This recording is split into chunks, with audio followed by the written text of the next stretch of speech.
Hello दोस्तों, मैं सुप्रिया आप लोगों को Supriya education hub YouTube channel पे स्वागत करती हूँ। आज के वीडियो लेक्चर में क्या होने वाला है, देखिए हम लोग 2 चैप्टर कंप्लीट कर चुके हैं। हिंदी 50 मार्क्स का कौन कौन चैप्टर कंप्लीट कर चुके हैं। हम लोग पहला चैप्टर कंप्लीट किए थे सच्ची वीरता, जिसके राइटर थे सरदार पूर्ण सिंह। दूसरा चैप्टर कंप्लीट क्या किए थे हम लोग, आप में से किसी को याद है? मुझे तो याद है। दूसरा चैप्टर किए थे नमक का दरोगा, मुंशी प्रेमचंद्र, जिसके राइटर है। आज हम लोग करने वाले हैं ताई। देखिए ये बहुत ही अच्छा कहानी, आप लोग को बहुत मज़ा आएगा। आज देखिएगा कहानी सुनने में बहुत मज़ा आएगा। और ताई के आप लोगों के राइटर कौन है? ताई के आप लोगों के राइटर है विशंभर नाथ शर्मा कौशिक। ओके, तो चलिए पहले आज मैं आप लोगों को समरी बताती हूँ, कहानी सुनाती हूँ। बहुत ही मज़ा आएगा, आप लोग एंजॉय कीजिएगा। तो चलिए क्लास को स्टार्ट करते हैं। इससे पहले वीडियो को लाइक, शेयर, सब्सक्राइब, कमेंट जो भी करना होता है ना, वो सब आप लोग खुद कर लीजिए। तो देखिए चलिए कहानी स्टार्ट करते हैं। देखिए बहुत ही अच्छा कहानी है, तो हम लोग स्टार्ट करते हैं। देखिए क्या है, यह एक बच्चे की ताई के चरित्र परिवर्तन की कहानी है। देखिए इस कहानी में जो एक ताई है उसके चरित्र परिवर्तन हो जाता है। तुरंत उसका कैरेक्टर कुछ और तरीके का हो जाता है और तुरंत कुछ और चेंज हो जाता है। तो उसी पे बेस्ड है ये कहानी। ओके, एक बच्चे की ताई है। ओके, ताई मतलब बोल सकते हैं चाची। ओके, वो बच्चे की चाची है, उसी का चरित्र परिवर्तन होता है। ओके, जो कि स्वयं निसंतान है, मतलब जो बच्चे की चाची है ना वो निसंतान है, उनके पास कोई बच्चा नहीं है। देखिए नारी में माँ बनने की लालसा पुरुष से अधिक तीव्र होती है। इस लाल क्या है आप लोगों का, इस लालसा की पूर्ति न होने पर उसके अंदर कुछ कुंठाओं का पनपना स्वाभाविक है, जो उसके साधारण चरित्र को भी असाधारण बना देता है। नारी में माँ बनने की लालसा के साथ साथ अपनत्व में ही सब कुछ देखने की भावना भी जागृत हो जाती है। हमारी कहानी की ताई इन्हीं 2 बातों की शिकार है। तो चलिए हम लोग देखते हैं इस कहानी में ऐसा क्या हुआ है। देखिए कहानी का प्रारंभ बाबू रामजी दास तथा उनके 5 वर्षीय भतीजे मनोहर की बातचीत से प्रारंभ होता है। तो देखिए आप लोग के एग्जाम में ऐसे क्वेश्चन आ सकता है, मनोहर जो है ये किस कहानी का पात्र है। तो आप लोग को पता रहेगा ताई चैप्टर में था, तभी तो आप लोग रिप्लाई कर पाइएगा ना। तो देखिए क्या है आप लोग का, कहानी का प्रारंभ बाबू रामजी दास तथा उनके 5 वर्षीय भतीजे, 5 साल का भतीजा है उनका मनोहर की बातचीत से प्रारंभ होता है। मनोहर रेलगाड़ी लेना चाहता है। बाबू रामजी दास की बातचीत से स्पष्ट पता चलता है कि वह बच्चे को बहुत प्यार करते हैं और उन्हें अपने बच्चे का अभाव नहीं खटकता है। बाबू रामजी दास कपड़े की आढ़त का काम करते हैं, रुपये का लेन देन करते हैं, धन भी उनके पास पर्याप्त है, स्वभाव से बड़े सरल है, अपने छोटे भाई तथा उसके परिवार को भी अपना समझते हैं। किंतु यह सब स्थितियां उनकी पत्नी रामेश्वरी देवी को संतुष्ट करने के लिए पर्याप्त नहीं है। ओके, रामेश्वरी देवी कौन थी? तो रामेश्वरी देवी आप लोग की रामजी दास की पत्नी थी। ओके, बाबू साहब तो अपने भाई की संतानों से ही संतुष्ट है। उन्हें यह बात सपने में भी पीड़ित नहीं करती, क्या है आप लोगों का, देखिए उन्हें यह बात सपनों में भी पीड़ित नहीं करती कि उनकी मृत्यु के पश्चात उनका वंश कौन चलाएगा। किंतु रामेश्वरी देवी के पास उसके समान व्यापक दृष्टिकोण, व्यापक हृदय नहीं है। वह दिन रात निज संतान के अभाव की ज्वाला में जला करती है। फल यह होता है कि उनके स्वभाव में कटुता बढ़ने लगती है, विशेषकर जब वह देखती है कि उनके पति को उनके दुख की चिंता ही नहीं है। अन्य पतियों के समान वह संतान के लिए पूजा पाठ नहीं करवाते, साधु सन्यासी से नहीं मिलते। इसके विपरीत अपने भाई के संतानों में मग्न रहते हैं और यह भी आशा करते हैं कि रामेश्वरी देवी भी बच्चों पर उतना ही स्नेह रखे। यह सब पत्नी के लिए असह्य हो जाता है और समय कुसमय वह अपना गुस्सा अपने देवर के बच्चों पर निकालती है। तो कहानी के प्रारंभ में ही हम देखते हैं कि मनोहर रेलगाड़ी खरीदना चाहता है। बाबू साहब के पूछने पर कि रेलगाड़ी पर अपनी ताई को ले जाएगा, वह स्पष्ट मना कर देता है कि ताई उसे प्यार नहीं करती, वह नहीं ले जाएगा। बाबू साहब मनोहर को बड़े स्नेह से पत्नी के पास ले जाते हैं और कहते हैं कि वह उससे प्यार कर ले तो मनोहर गाड़ी पर बिठाएगा। किंतु पत्नी के लिए यह छोटा सा मजाक भी असह्य है और वह बच्चे को गोद से इस तरह झटक देती है कि बच्चे के हृदय तल पर चोट पहुंची और बाबू साहब को तो बुरा लगा ही। अब देखिए आगे क्या होता है कहानी में। रामेश्वरी देवी के मस्तिष्क में केवल यही बात घूमती है कि पराये धन से कहीं घर भरता है इन सभी बातों के बावजूद रामेश्वरी देवी कभी कभी मनोहर तथा उनकी बहन को खूब प्यार करती है। वास्तव में उनके अंदर भी एक प्रेममय माँ का हृदय है जो अपनत्व के अभाव में अंदर अपने को अंदर ही रखता है, किंतु कभी कभी यह स्वाभाविक इच्छा बाहर झलक उठती है। अनजाने में ही वह बच्चों को प्यार करने लगती है, किंतु जैसे ही उन्हें भान होता है कि ये बच्चे तो उसके नहीं हैं, वह फिर उग्र रूप धारण कर लेती है। कहानी की घटनाएं उसके इन्हीं दोनों रूपों को चित्रित करती है। बाबू रामजी दास हैरत में हैं कि आखिर उनकी पत्नी किस स्वभाव की है। एक दिन की बात है कि रामेश्वरी देवी अपनी छत पर शाम को टहल रही थी, अपने भाग्य को कोस रही थी। उसी समय मनोहर वहां आ गया। उसे देखकर उसका दुख और भी तीव्र हो गया। मनोहर आकाश में उड़ती रंग बिरंगी पतंगों को देखने में व्यस्त हो गया और सोचने लगा, एक पतंग उसकी छत पर भी गिरे तो बड़ा अच्छा हो।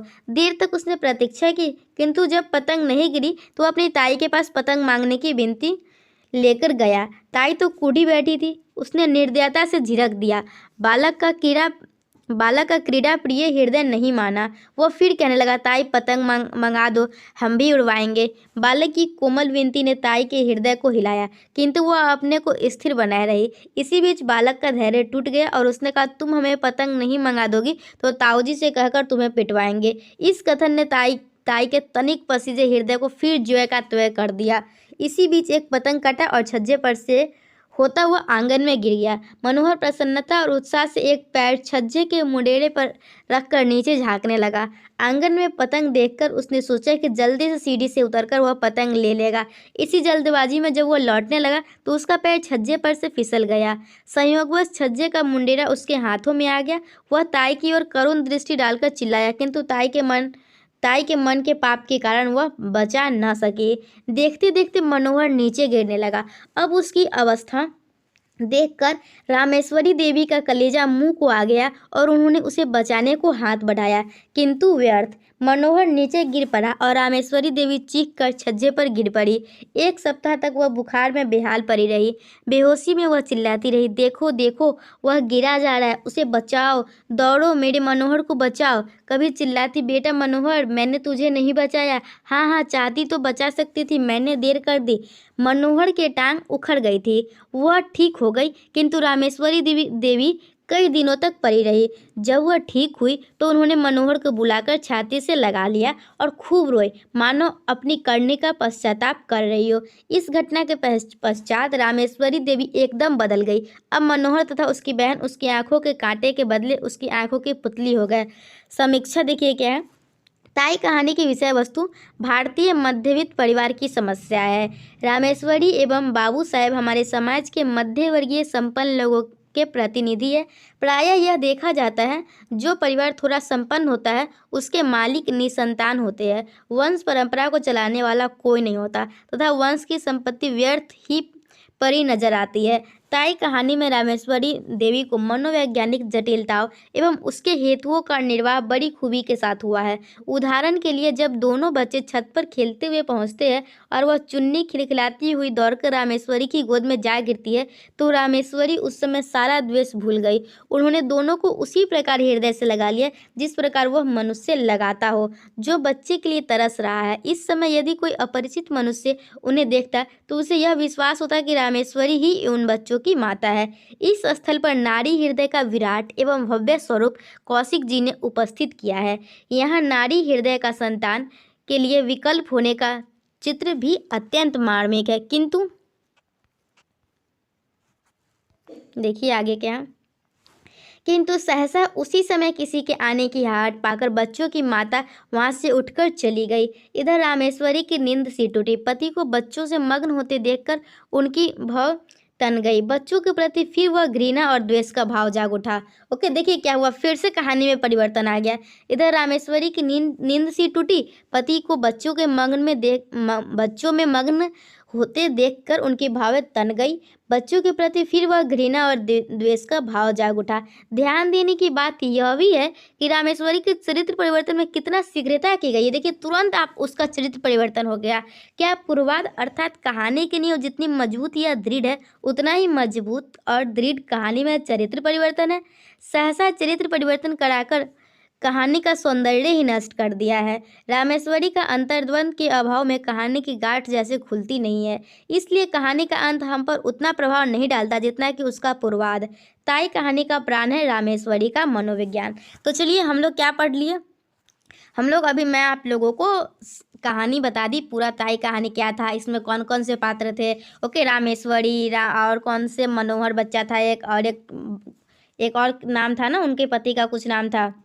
ओके, तो देखिए यही सब आप लोग को नाम याद रखना है। ओके, ताकि एग्जाम में पूछा जाए ये किस कहानी से बिलोंग करता है तो आप लोग बता सके। और जो कहानी आप लोग के सिलेबस में है, कम से कम वो कहानी के बारे में तो आप लोग को पता होना चाहिए। इसके लिए भी आप लोग के लिए कहानी इंपॉर्टेंट है। तो चलिए आप कुछ बातें जान लेते हैं। तो देखिए ये आप लोग के लिए बहुत ही इंपॉर्टेंट हो जाता है। ये जो विशंभर नाथ शर्मा है, ओके, कौन से राइटर है, विशंभर नाथ शर्मा कौशिक जो है, इनका निधन कब हुआ, इनके जन्म कब हुई, ये सभी आप लोग के लिए बहुत ही इंपॉर्टेंट रखता है आप लोग के एग्जाम पॉइंट ऑफ व्यू से। ओके, मैं आप लोगों को सभी चैप्टर में उनकी मृत्यु कहाँ हुई, उनकी जन्म कहाँ हुई, कब हुआ, मृत्यु कब हुआ, ये सब बताते हुए आ रही हूँ, क्योंकि यही सब क्वेश्चन आप लोग के एग्जाम में आएगा। आप लोग एग्जाम दे के आइएगा तो फिर आप लोग बताइएगा। देखिए जन्म मृत्यु, ओके, कहाँ हुआ और जन्म कब और कहाँ हुआ और मृत्यु कब और कहाँ हुआ, कम से कम ये पता होना चाहिए, और वो किस काल के कवि है। ओके, और सभी चैप्टर के राइटर के नाम, इतना तो आप लोग को पता होना चाहिए। ओके, तो इनका निधन 1945 ईस्वी में हुआ था। ओके, इनके बारे में कुछ है ये सभी हम लोग उस बात को जान लेते हैं जो बात आप लोगों से एग्जाम में पूछा जाएगा। क्या पूछा जाता है मैं पहले ही बता चुकी हूँ।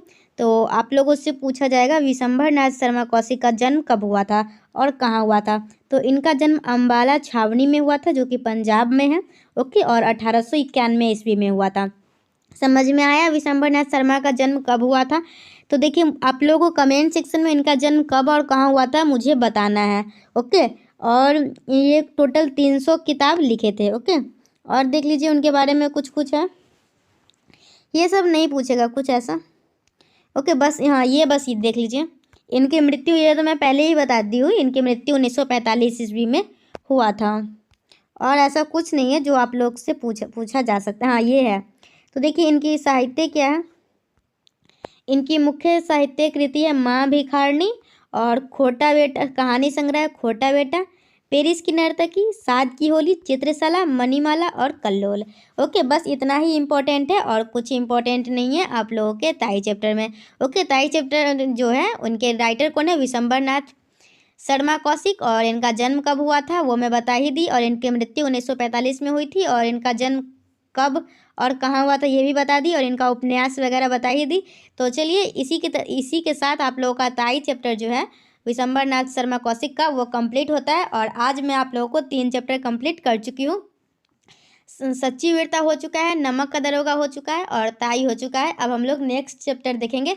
तो नेक्स्ट चैप्टर चाहिए होगा आप लोग तो मुझे कमेंट सेक्शन में बताते रहिएगा, मैं आप लोग के लिए नेक्स्ट वीडियो अपलोड करती रहूँगी। ओके, तो आप लोग इस वीडियो को देख लीजिएगा, फिर बता दीजिएगा, नेक्स्ट वीडियो भी अपलोड कर दीजिए।